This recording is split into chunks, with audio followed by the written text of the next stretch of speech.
Hi, welcome to HIM5106 Module 7, where we will talk about business intelligence tools. Our learning objectives for this module: understand how building and using informatics systems can promote and improve the health of populations. Understand how to identify and use business intelligence tools for data reporting, visualization, and information discovery to manage the health of populations. Understand the relationship between point-of-care systems, registries, patient mobile apps, data warehouses, and business intelligence.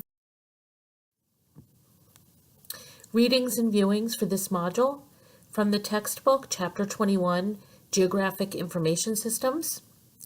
Also take a look at the beginner videos on the Tableau website, Getting Started video through the Mapping video. And there are some other recommended websites and examples that are listed in Canvas.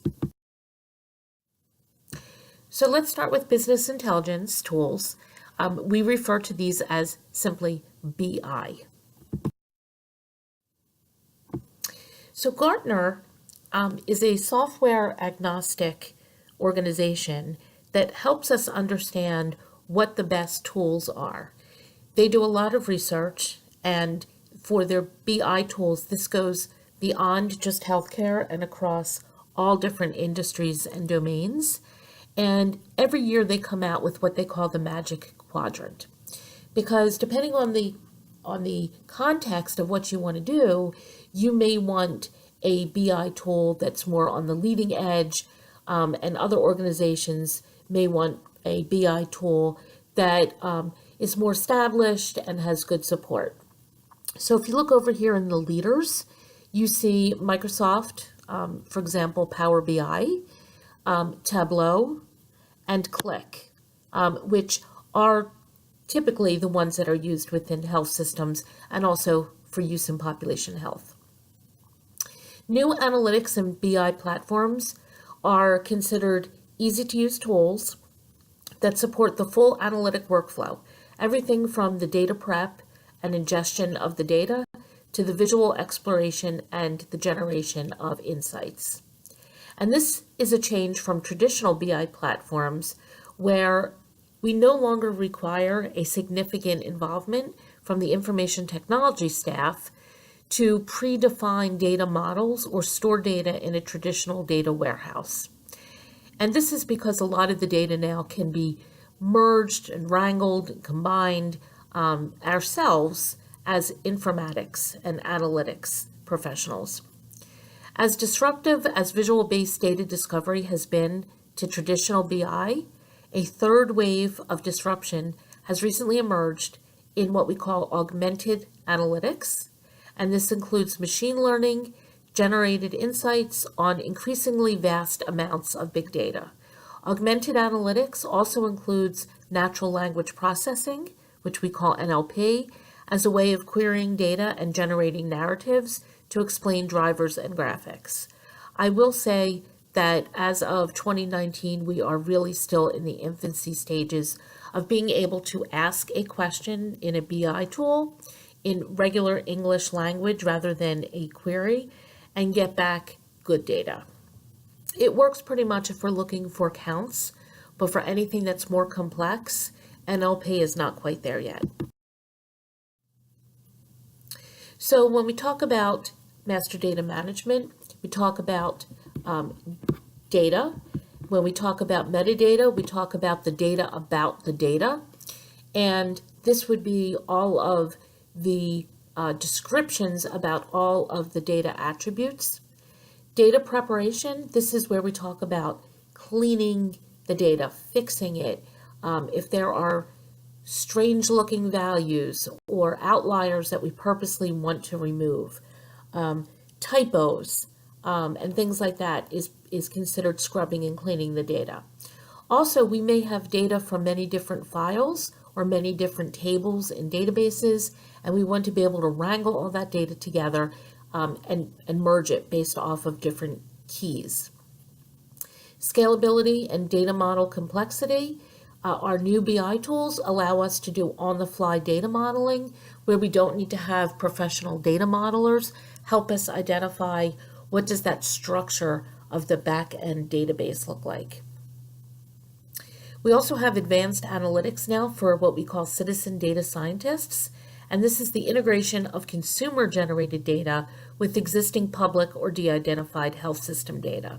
And this could be anything from personally generated data from wearables, Apple Watches, or even data that is collected in spreadsheets or other tools.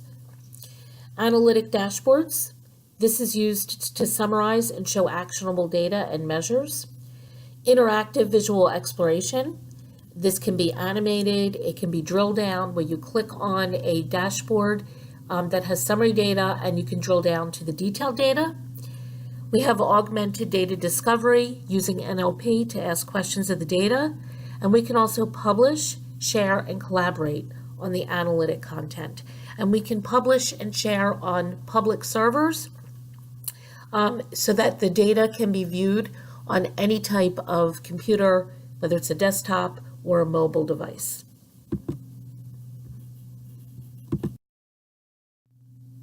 This is an example of Tableau Prep.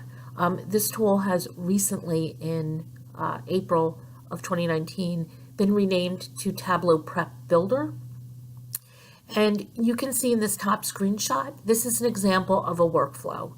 And workflows, they look a little scary, but they're actually pretty simple to put together. And this is where you can take data from many different sources. You can do joins, where you don't necessarily have to know how to write the structured query language, but the tool will do it for you. So let's say you have one data file that has a zip code in it. You have another data file that also has a zip code in it. You could merge the two together with a join using the zip code. You could also take many different files that have the same structure, but maybe they are separate files for individual years, and you could union them all together. The screenshot below at the bottom of the page is an example of sampling the data and then cleaning it. So let's say you want to look at, what's the variability among the years between 2000 and 2012. It looks like the data counts are pretty much even. If you wanted to look at the birth rate and you see that there are some values that are null or empty, you may want to exclude the nulls. With the ease of business, you can see the different values here: friendly, low, moderate, not clustered, very friendly. You may want to combine friendly and very friendly into the same value and combine those counts together. This is where you can do that. Then we have Tableau Desktop, which is a full package that's installed on a computer. We also have Tableau Online, which is in the cloud. And then we have Tableau Public, which is a freely available tool. You do need to be aware, though, that if you store data there or visualizations, that it should not contain protected health information or personally identifiable information.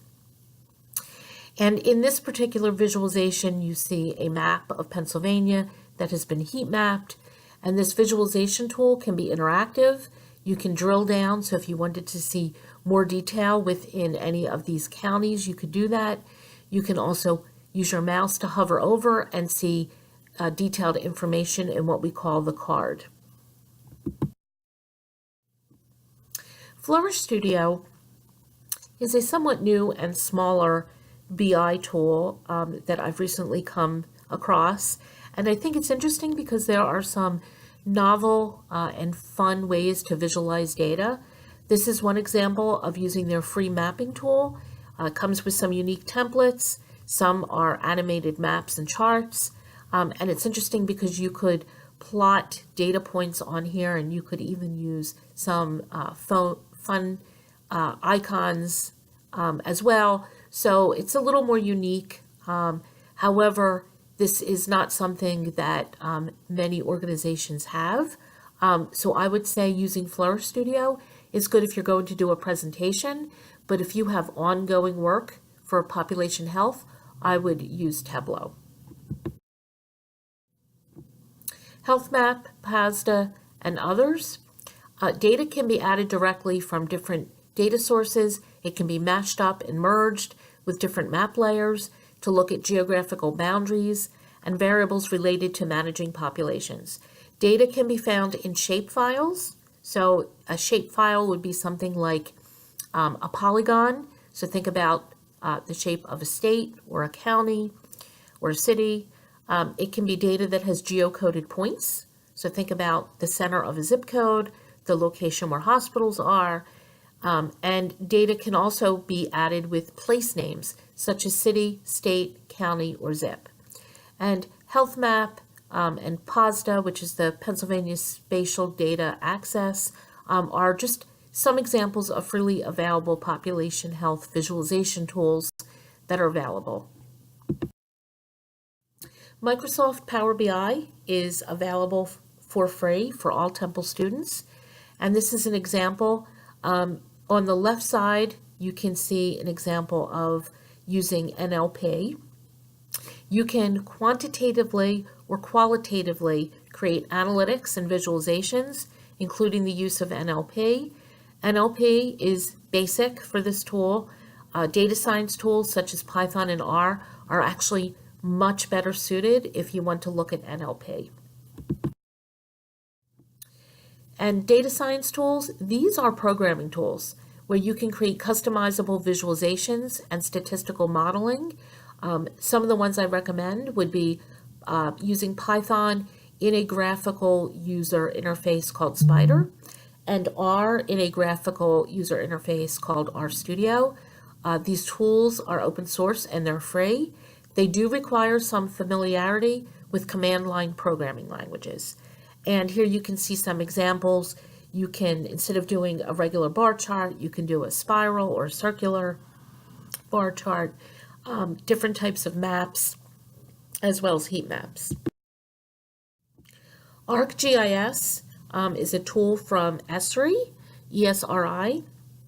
That tool is pretty expensive, but you can use a freely available ArcGIS online tool where you can create all types of maps, including three-dimensional maps. You can add layers and you can get shape files from various servers that are clearinghouses for data. So in this example, you can see the points for all of the hospitals in the U.S. And this is really interesting because you can see how many more hospitals there are in the more populated areas, in the coastal cities, and how sparse it is in places out west. There is an assignment that's due, Activity Module 7, using one of the data sources provided in Canvas or using a data source of your own. Create a visualization to tell a story about a population with factors that are impacting health outcomes. Please see Canvas for additional details, and if you have any questions at all, please contact the instructors. Thank you.